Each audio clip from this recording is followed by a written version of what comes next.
Адамзат тарихындағы ең үлкен геноцидтердің бірін ұйымдастырған тиран Адольф Гитлер демократиялық елде қалай билікке келді? Оқиға Бірінші дүниежүзілік соғыстың соңында басталды. 1918 жылы одақтастардың сәтті алға басуынан Германия соғысты ұта алмайтынын түсінді де соғысты аяқтау туралы келісімге қол қойды. Оның империялық үкіметі құлағанда азаматтық толқулар мен жұмысшылар ереуілдері бүкіл халыққа тарады. Коммунистік төңкерістен қорқып, ірі партиялар бірігіп парламенттік Веймар республикасын құру арқылы көтерілістерді басуға кірісті. Жаңа үкіметтің алғашқы міндеттерінің бірі одақтастармен қабылданған бейбітшілік келісімін орындау болды. Жерінің оннан бірінен айырылып, армиясының бөлшектенуіне қоса, Германия соғысқа толық жауапкершілік алуға және өзі де әлсіреп тұрған экономикасын одан әрі құлдырата отырып, төлемақы төлеуге мәжбүр болды. Мұның бәрі көптеген ұлтшылдар мен ардагерлерінен қатты сыналды. Олардың сенімі бойынша наразы топ армияға опасыздық жасамағанда соғысты жеңуге болатын еді. Гитлердің санасына осы көзқарас сіңгені соншалықты, оның фанатизмі мен параноидтық иллюзиялары бар кінәні еврейлерге жабуға итермеледі. Оның сөздері қоғамдағы үлкен антисемиттік топ ішінде қолдау тапты. Ал бұл уақытта жүздеген мың еврейлер неміс қоғамына кіріп болған еді. Дегенмен көп санды немістер оларды жат адамдар ретінде қабылдады. Бірінші дүниежүзілік соғыстан кейін еврейлердің табысты болуы оларды бүлікшілік қызмет, әскери алып-сатарлық секілді негізсіз айыптарға қалдырды. Бұл теорияларды тудырған нақты факттар емес, қорқыныш, үрей, ашу, ыза мен фанатизм. Дегенмен Гитлер оларды өз пайдасы үшін қолдана білді.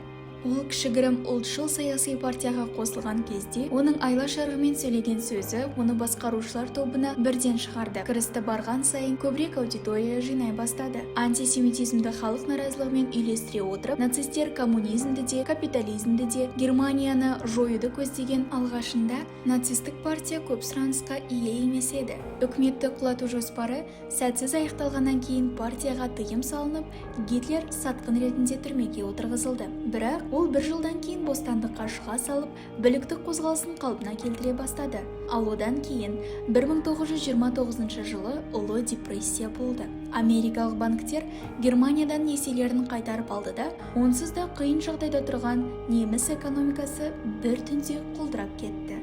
Гитлер халықтың ашуын пайдаланып, Германияның бұрынғы күшін қалпына келтіруге уәде бере отырып, халықты айласымен қармағына түсірді. Басты партиялар дағдарысты жеңе алмайтыны анық еді.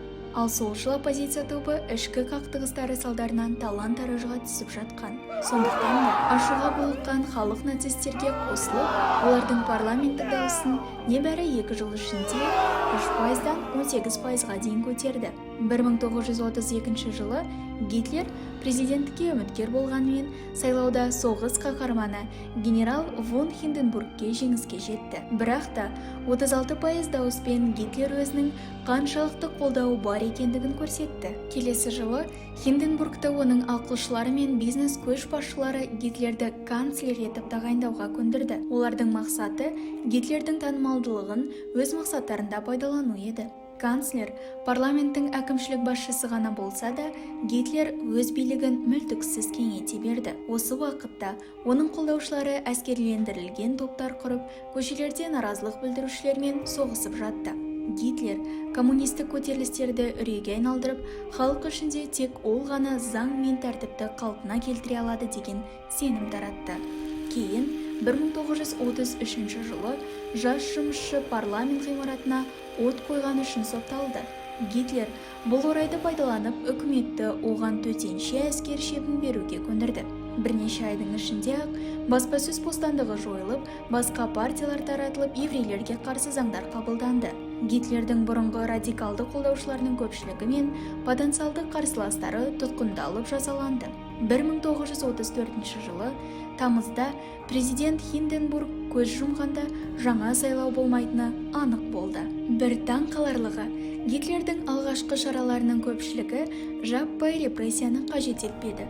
Оның сөздері халықтың қорқынышы мен ашуын нацистік партияны қолдауға бағыттады. Әр қашанда халықпен бір ойда болғысы келетін бизнесмендер мен зиялы қауым да Гитлерді қолдай бастады. Олар өздерін және қауымдастарын Гитлердің экстремалды сөйлеу мәнері тек шоу үшін екеніне сендірді.